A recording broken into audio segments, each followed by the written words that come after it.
Bit about myself, just because I like to talk about myself.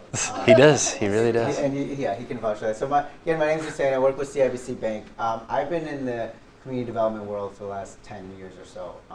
Before this is actually, I've been at the bank for a few years. It's actually my first job at a bank. I actually was in the nonprofit sector for a majority of my time. I'm working, and I would basically work with small businesses. The reason I'm saying this is because I love working with small businesses. It's a passion for me. Work from the technical assistance side, kind of business development, to get on the lending side, and that's kind of where I work right now. And the reason I've done that is I'm a product of a small business owner. My father has been a small business owner ever since I was alive. We have a family business right now. We have a local True Value hardware store. We're a franchisee, and he's had that store for about 35 years. I still help him out every now and then. So love working with small businesses. And David, if you want to give a little bit about... Yours is more heartwarming, but mine is more like tied to North Central, so maybe for the crowd tonight. At North Central at the end, like being involved in Actus and SIFE at the time was a really like transformational experience, definitely. And going over to Guatemala and actually seeing it all kind of take place for me is what really started the interest in working with small businesses and microlending in particular. And then also at North Central I did Model United Nations. I don't know if that's still a thing or not. Hopefully it is. Yeah. Nice, cool. So, yeah, and that was another thing, and we studied microfinance throughout my year of doing that, and so that's how I found out about it, microlending, microfinance, kind of internationally, and in the scope, so we represented Afghanistan and Sudan were the two countries when I was here doing that, and so that's kind of how I heard about it, and it's a totally different thing, but then when I found out that it was happening here in Chicago and happening domestically, it was interesting to kind of see the parallels and see how they work and the impact that it can have and just what is left out of the financing landscape when it comes to local, like Chicago-based businesses. That obviously there are all these different sizes of banks and community banks and these larger lenders, but there's still a really large group of people that are left out, and so just seeing that and how microlending works here was really interesting, and yeah, that's what got me into it. Great. So we're just going to go through and just kind of talk about just what I like to say, the perils of financing. For any entrepreneur, whether you're thinking about it, whether you've been in business, and you want to get to the next level, or just as a young startup, what is it about financing that's out there? What are the different lenders that are out there? Not specifically like the different banks or anything, but the different types of lenders, what you should be thinking about, and in terms of what lenders will look at, and we'll get into what's something called the 5 C's of credit and everything like that. So one thing I always like to start off with is when you're looking to start your business or you're in your business, you're looking to grow, is how much money do you need, right? That's the basic question. That's where you're saying, right, you've been self-financing financing from the National Bank of Bob, right? What is it that you look for the financing for? Is it buying supplies and inventory while waiting to get paid? Is it paying payroll and rent, equipment, things like that? You got to think about what is it that you're looking for money for, and do you have the money for some of that? Or what are other ways to finance some of that? Is it something, are you looking to, market your business? Is there a way you can get some kind of, especially nowadays with social media, and Google advertising, is there a way you can do some of this for free, by bootstrapping, if marketing is the main thing, or, if you're looking to buy a piece of equipment or for whatever business you may have, can you lease that equipment instead of buying it outright and then getting money for it? So these are the things that you got to think about. It's not always necessary to pay all cash for a delivery truck, when you can rent at least one, things like that. So with that said, you've kind of established, okay, how much money am I trying, or do I think I'm looking for? You've worked with someone, at the center, at the Entrepreneurship Center, and thinking about, okay, what is it that I need money for? And you're looking at, where do I get the money from? There's a wide variety of options, there's what entrepreneurs can get money from. And we're just going to go through the list very quickly, and we'll talk about some of our own. But at the top, I start off with saying banks and credit unions, and that's just because that's usually the most common of what people are familiar with. You go to the bank, but it's also the most common of where you can't get money from. I'll be honest, there are people who say, well, I'm a startup, I can't get money from a bank. Bank is not going to lend me money. And I hate to say it, a lot of times that's true. That's just the reality of some banks that are out there. They won't, you talk to a lot of bankers, even the small community banks, but certain times there's banks, especially the communities, they may have special programs depending on where you are, or what kind of industry you might be in, to say, okay, hey, we have this program that we might be able to do a small startup loan or give a credit card or something like that. But I will say those are usually the most challenging for startup businesses. And then through banks, you can get SBA loans. Everybody familiar with the SBA? So the SBA is the Small Business Administration, and they're they're part of the federal government, the quasi. They don't give out any money. They help banks and credit unions and other lenders try to get money and mitigate risk. And they'll come in and say, if a business is trying to come to you and get $100,000, we'll guarantee up to 80% of that loan. So to the lender, whether it be the bank, a credit union, or a micro lender, they may only be on the hook for $20,000. So it makes that deal a little more appealing for that lender to do. So that's where the SBA comes in. And we want to take over the microloans? Yeah, I can. So I'm with Accion too, just to make sure that's so. Accion is a nonprofit organization. We are a microlender. Like Hussain was starting to tee up though, and he works with CIBC. CIBC has a very specific community development group within it. Essentially, they are doing microlending and microfinance where other larger banks, not to just trash larger banks and just because Hussain's in the room, but don't necessarily have that focus. They're looking at those larger levels. They're looking for more established businesses, kind of those safer investments, right, for them, versus even though CIBC is a larger bank, they have that specialized program that is essentially doing the work that these microfinance lenders are doing. So and we'll get into more specifics too, how we still kind of work with each other and where Accion would come in versus a group like CIBC. But these microlenders, we're all nonprofit organizations, and again, just trying to fill that gap that's out there that has been created by working with just more established businesses. Only in certain scenarios personal credit comes in play. There's all these different factors that are qualifications at those bank levels for business loans that can leave a lot of businesses out, especially in the startup phases. So that's what the microfinance options are, is obviously micro working at those smaller levels too. For us, an average loan size is $10,000. We can do loans as small as $500 just to help with incorporation fees and some things to get started. So it's those kind of circumstances versus these larger type of bank loans is maybe the quick way to describe it, but we'll give more detail there. And then there's crowdfunding.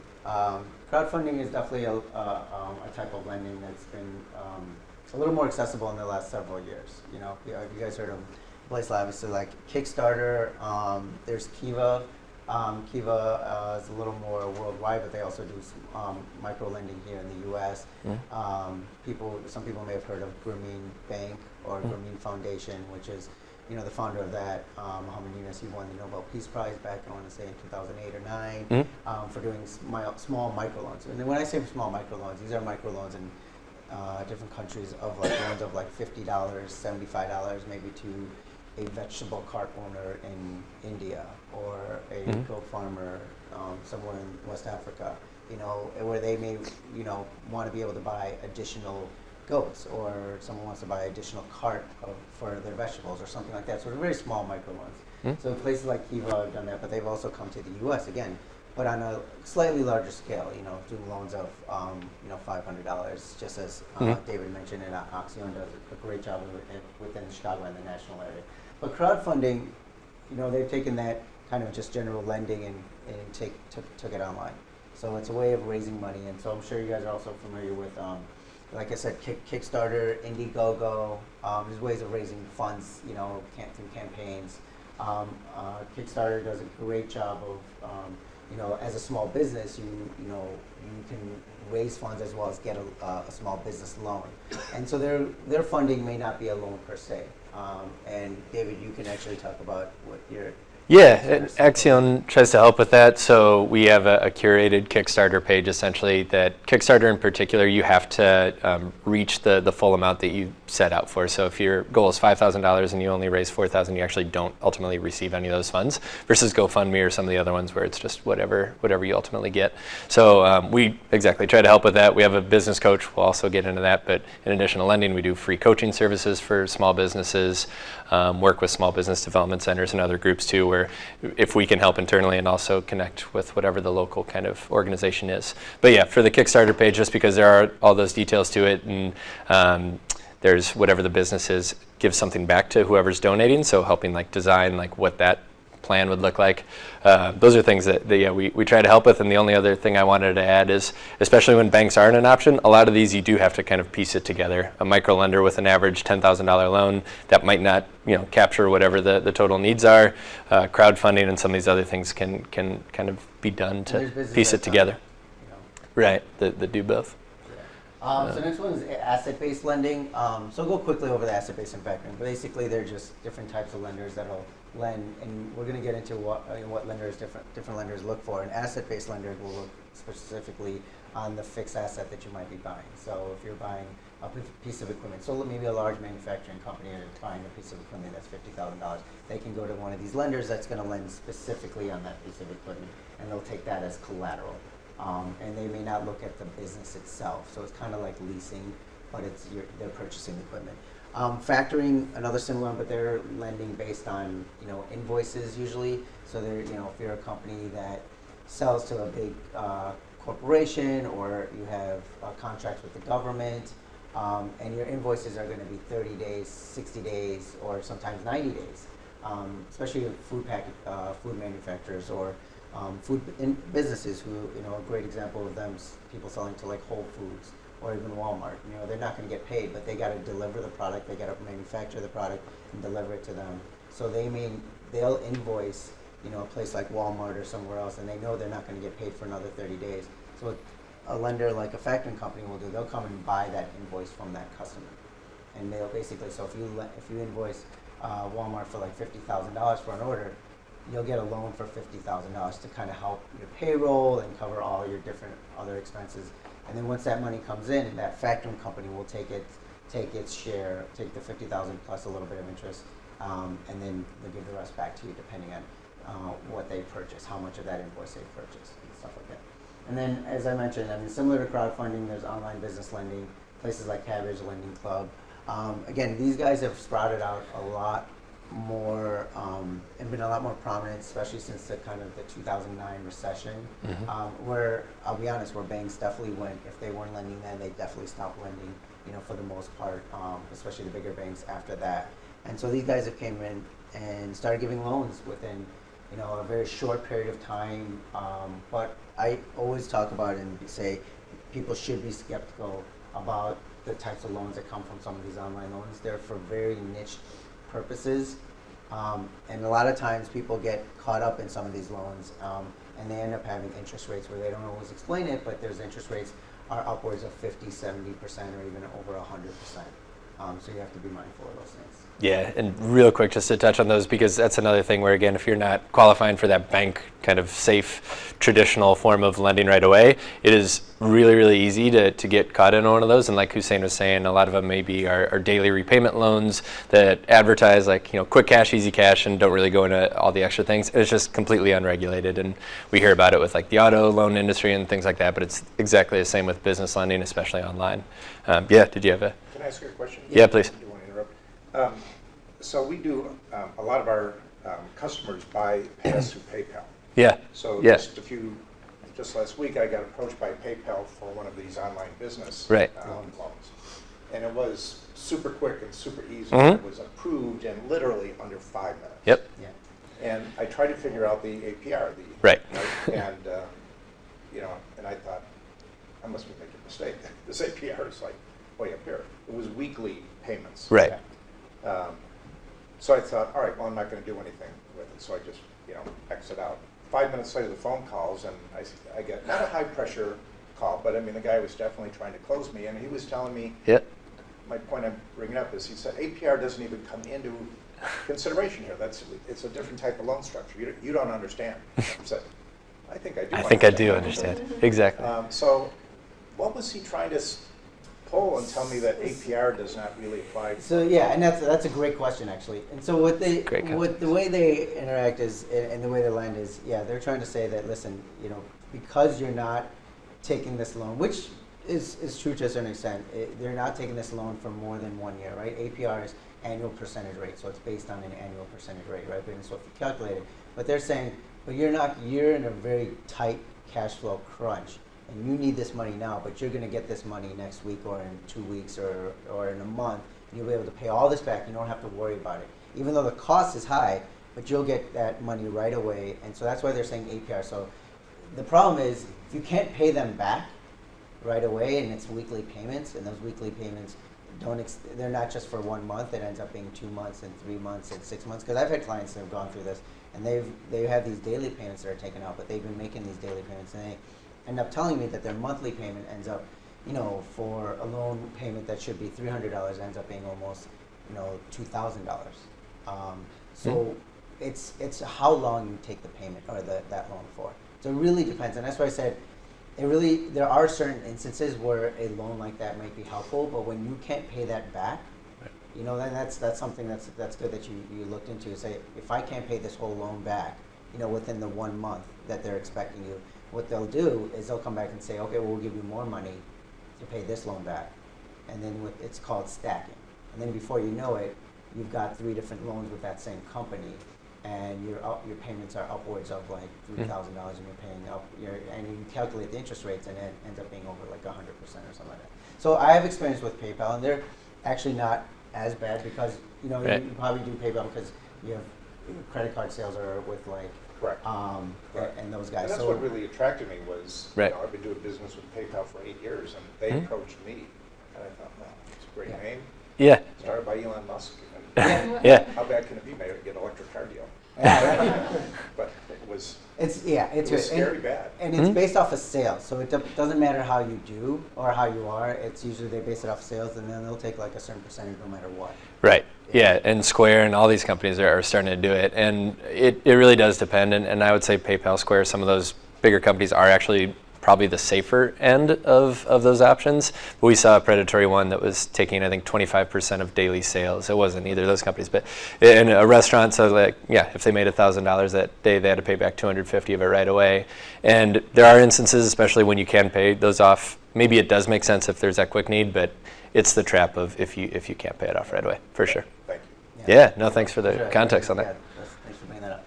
So we want to kind of go over the 5 C's of credit, and so we'll talk about how different lenders look at it, but I think more specifically how we'll look at our 2 organizations look at the different C's of when looking at a small business owner or a small business deal. So the first one is capacity. It's basically the ability to repay the loan, and different types of lenders will look at, and this is probably one of the more common ones, right? It's essentially your cash flow. It's, a business, a bank, a credit union, or a different type of lender is going to look at, okay, what's the business income, right? What's the gross sales? What's the net income after expenses and all that good stuff? And then, how can you repay the loan? What are the funds left over? But it makes, in certain cases, lenders will look at what's called a global cash flow. And that's something we both do, and David can talk more to that, is looking at both the business income as well as the personal income, especially for startup businesses or young businesses, because as a young business, when I say young business, I'm talking about businesses you're just starting within a year, within 2 years, or a startup, you may not have any income coming in whatsoever. So we're looking to see, okay, well, we can't just rely on that. We got to see what other income might be coming in from on the personal side. But that also means we're going to look at the personal expenses. So you want to look at what are your monthly fixed expenses. Do you have a mortgage or rent, any kind of car note, student loans, any kind of credit card debt. So all this will be found in usually your personal credit report, which we'll talk about. But the lender will look at this stuff. They'll look at what are your monthly obligations, and then what kind of income's coming in from both the business as well as you as a person, right? Because you may also have your day job, or you may also just have a job or other income coming in, like rental income or social security income or disability income or some kind of income coming in.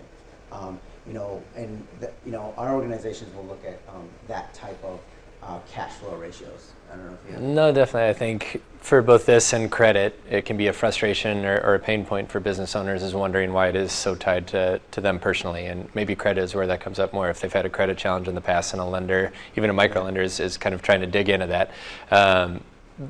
Up until the point the business is more established, so whether that's a couple years or whenever a business owner is able to kind of show that they're able to pay themselves a consistent amount from the business, that there is some just overall consistency there. A lender is really tying it to the personal situation. So personal credit, personal take home after reviewing all these expenses. So yeah, like Hussain said, we're factoring in both things. And so things like credit, which we'll get into, and just all these other personal expenses are definitely factored into a business lending And decision. It helps more on the startup side, or even if you just started your business, mainly because, and that's why a lot of banks won't lend, because they're looking strictly at the business income. And if they don't see any sales there, or if they see sales there, and expenses are, when you're first starting your business, your expenses might be 2 or 3 times more than your sales, right? Because you're getting the business started. Mm-hmm. So they're just looking at that, and it's not going to cash well for them. So a lot of times it does help to say, oh, well, I'm pouring income into, or I'm pouring funds into it from my own, personal self, or I've got income just in case, I'm not there yet to help make those loan payments. And this next slide just kind of says to calculate your global cash flow. So it's basically all income, business and personal minus all personal expenses and debt. And the remaining amount should cover the monthly operating. So then there's credit and character. These are credit and character. We can spend another whole hour on just this stuff. But when it comes to small business lending, all the small business lenders that we talked about for the most part, ourselves, even at the banks, SBA, micro lenders, we're all going to be looking at personal credit scores. And if you guys aren't already familiar, you got your 3 credit bureaus: TransUnion, Experian, Equifax. And I can't stress how important credit just is in general. Not just for getting a mortgage, but also for renting, for small business loans, for jobs. Nowadays your credit report is essentially like your personal financial report card. It's telling other people how are you managing any kind of debt you may have and how can you manage that and things like that. Yeah, definitely. And I don't know if we're going to fully have the time to get into this or not, but that other PowerPoint packet there is talking about credit and just all the different factors that go into it.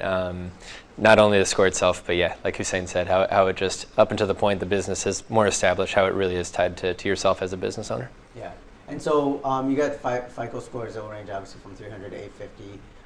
This is more specific to us. Usually items such as bankruptcy, tax liens, judgments, child support, and errors can be automatic denials, usually are automatic denials. And I would say the same for the most part. You guys are a little more flexible on.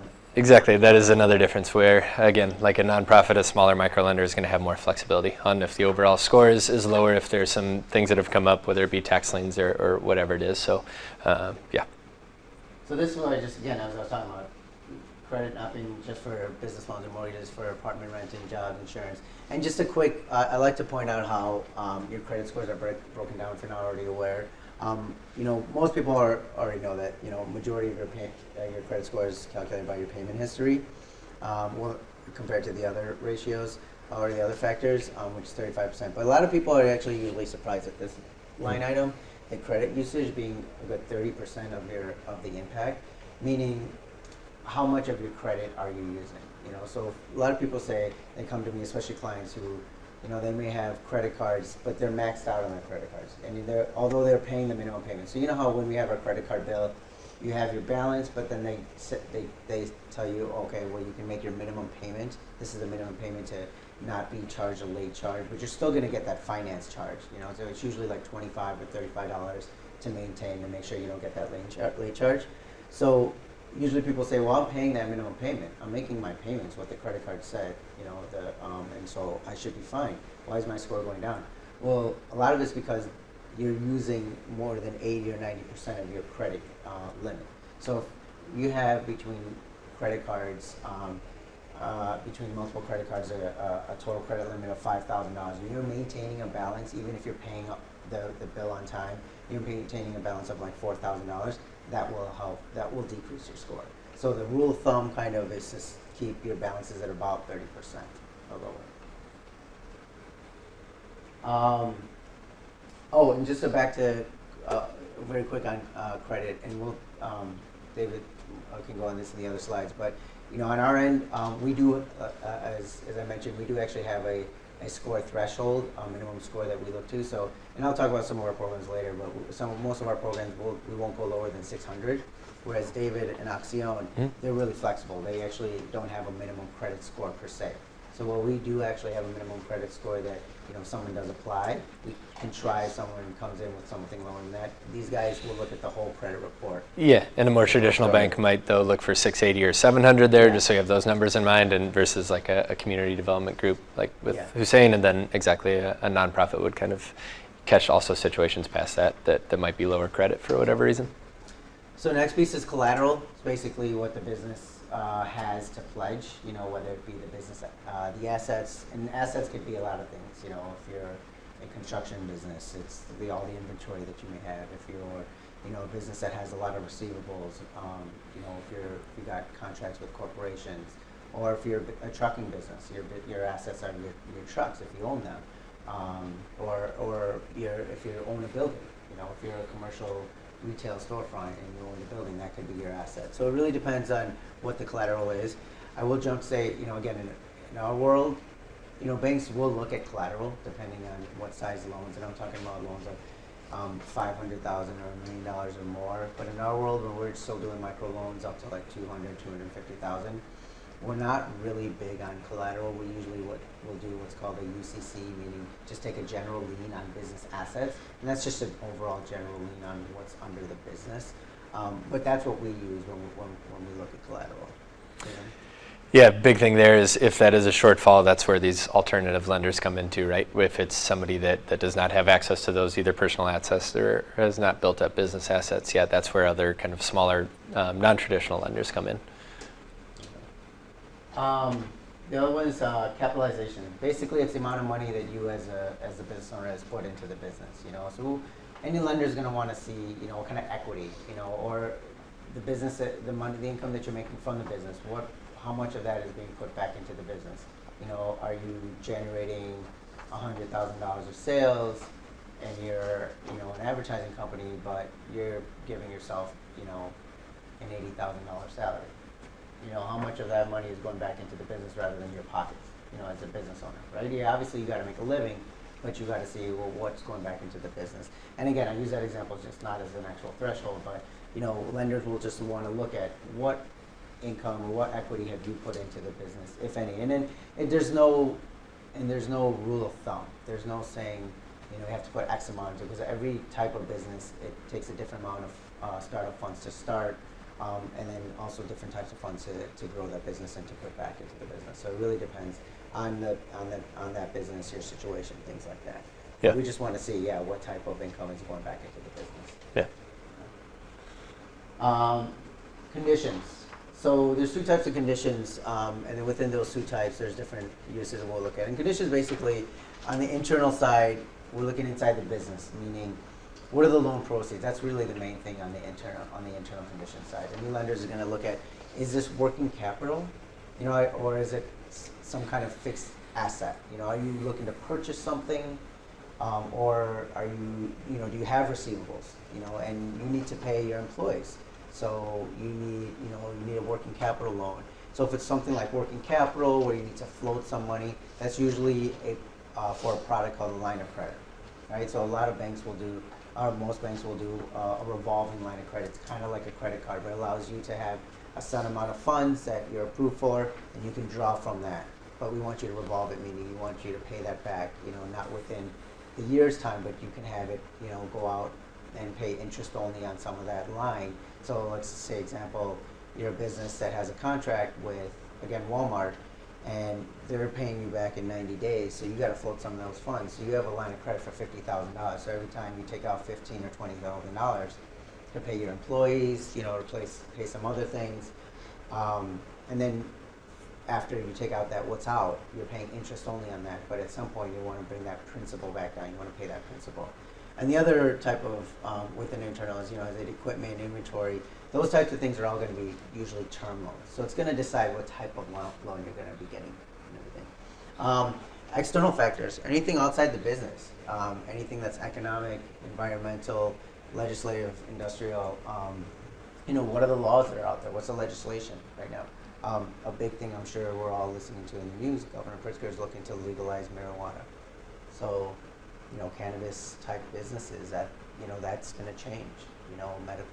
Medical cannabis and actual cannabis for recreational purposes, or you know, anytime, you know, laws affect like the, you know, pollution from cars, right?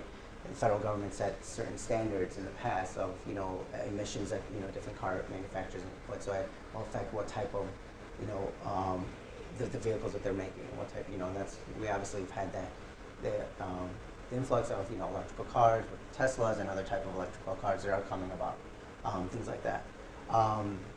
You know, is the industry growing or diminishing? You know, I use it as an example, and it's probably a very poor example, you know, where it's the copy or fax repair machine, you know, or a fax machine repair business versus a cell phone repair business. You know, which industry is not going to probably be around for that much longer versus the other? Office Depot. There you go. Are they? I hope no one's in the fax machine repair business right now, but that's an industry that might not be, you know, around for that much longer. You know, so that's something that we got to look at, and then the competitive landscape of the industry, things like that. So that's kind of the different C's. You know, we can go through this, but we can also switch. You want to switch to Maybe the Accion overview, Yeah. just really quick, so I can Yeah. talk about some of the coaching and things like that. see how Yeah, this is essentially just going over the types of documentation that the lenders look at too. oh, yeah. Cool. Actually, oh yeah, it's all one, isn't it? Oh, I just did mine again. Sorry. Can you start with with the Accion one though, which I think it's all one slide. And This one. yeah, I think it all jumbled up maybe a little bit. So there are 3 separate packets, kind of like in the handouts. Oh, okay. Maybe these all kind of jumbled or combined. Sorry about that. Yeah, there we go. So maybe we can touch on the credit one, but just to give a quick overview on Accion first too, and again, just further how we all work together and what the lending landscape looks like. Accion's a nonprofit organization. We're a community development financial institution. You see all these exciting numbers here, but what this all means and what Hussain again is involved with at CIBC is making sure we're reaching entrepreneurs that otherwise aren't being reached, right? And that's kind of the takeaway that I think these traditional forms of lending, those are where a business is going to get the lowest interest rates, the most flexible types of products, like Hussain was talking about with these lines of credit and all these other things. That is the ultimate goal. But up until the point that, you know, you've been in business for that time or whatever it is, it can be a predatory type of landscape. There are all these different things you have to navigate. So that's why we exist, is to hopefully provide that outreach, reach entrepreneurs that, you know, otherwise, again, just don't have that same access. So I'll rattle kind of quick through all these. Yeah, I'll get with that one. Oh. Yeah, if you can. So for an average size for a micro lender, again, that might mean a $10,000 loan, which might mean also kind of combining funds with online fundraising or whatever you're able to bring to it. It is definitely kind of piecing that all together. And then the big thing I want to touch on, just in general, technical assistance, that financial education, access to resources, business coaching. At Accion, we are a nonprofit. We do have that free business coaching side internally too. So as opposed to going to a lender, maybe online, and being confused about the terms, hopefully it's a process where you can sit down with somebody and kind of have those conversations about what the right fits are. We personally, just by design, are not a long-term fit in most cases from a lending perspective. So it's about kind of assessing what the current situation is and then connecting to all these other resources. And that really goes past lending too. So there's things like this. There's all these small business development centers that are out there, nonprofit organizations that are there for maybe idealistic but right reasons, right? To help in that growth process. That can mean connecting to resources that help with certifications that might get you different contracts and all these different things that aren't maybe directly tied to the financing end, but are tied to the growth of the business. So that's why we exist versus some of these other, maybe not to just say online lenders, but types of quick transactional type of things. It's about providing that whole kind of picture as a lender. Otherwise, there's really no point in just giving out these microloans. It might not serve a purpose if you don't have those additional resources too. That's exactly why Accion exists, and I actually really like Accion. And full disclosure, I Used to work there. for them. Yeah. So that's why I will say that. But Too nice. they fired me and then hired me. No, kidding. Would have been a bad decision. Very No, bad decision. And that's why is not just the lending, and even though originally Amir started out lending, you have resources like this that team up with myself at the bank, but also other small business development centers and the Entrepreneurship Center here and other places. And that's what I really like about all these resources that are available for small business owners. And a lot of small business owners don't realize that. That's the thing is, I'm sure, right, marketing budget to be out there to say, hey, this is what we do and how we run is not huge, but a lot of small business owners are really critical in helping like you as a startup business or as a young business trying to get to the next level to help, trying to see what's the best way, because, a lot of businesses, they want to go from A to Z, but you definitely got to take those steps. Not all 26, but you got to go from A to B to C to D, and it's different types of steps, and you got to walk before you crawl, or crawl before you walk. Sorry, the opposite of that. And that's what these resources are about, and that's what Accion definitely they definitely take a big step and have a passion for not just wanting to loan to that business, but really help it, because a lot of the businesses they lend to. Especially in our world as well, are businesses that can use the technical assistance. As a startup business, you may know exactly on the type of industry that you're getting into, but you may need help on some kind of like managing cash flow or this or that. You may not be the perfect business owner. And no one is, but you're wearing so many hats that you may want to be able to surround yourself with different resources and things like that. Yeah, like what you said about the clarity of it too. It's just tough to navigate. There's an organization we work with a lot on the legal side that's a nonprofit that helps with incorporating and deciding if you should be an S corp or how you should organize a business, and all those things are not incredibly clear as you're trying to just figure out on your own how you should organize and start things. So that's. I think we could go a lot more into that. These guys obviously are Accion clients. If you've never heard of them, Big Shoulders Coffee. Yeah. They're in Chicago right now. I think they're trying to get out. Well, the coffee game is pretty strong here with the Siphon Actus connection, but this one is cool too. They're really good company. They're really good. They are awesome. Sorry, this kind of blurred, but just to give maybe further clarity in the types of levels we're working at, but in particular, just wanted to highlight the credit building loans that we do. That is between $500 and $2,500. So again, much different, right, than what a larger lender would be doing. The main purpose there to help with some of those initial costs, but also just to get positive lines reporting, knowing that credit is such an important factor for those larger lenders. So that's, from an Accion perspective, a lot of the lending we're doing is maybe at levels like that, going up to those larger amounts, and then hopefully connecting to that next phase, that next style of lender. How those credit builder loans actually impact your credit report, your credit score. Personal credit, right? And so that's why they're good. Exactly. All the lending we're doing are business loans, but reporting out to the personal credit bureaus for that main purpose, just building that personal credit score, which really is the main factor. We could go off in so many different, sometimes boring tangents here, but business credit is its own separate thing, which is something that you can build up, especially depending on the type of business. When you have vendors, maybe depending on, it can be a way to track all that and to give credit for what the business is doing versus just what you're doing personally. But it is another thing that is just a little bit for more established businesses or that a lender would be looking at more down the road. So again, banks, that's a tangent. Even if we do a small business, I'll get into, but banks usually only report to business credit.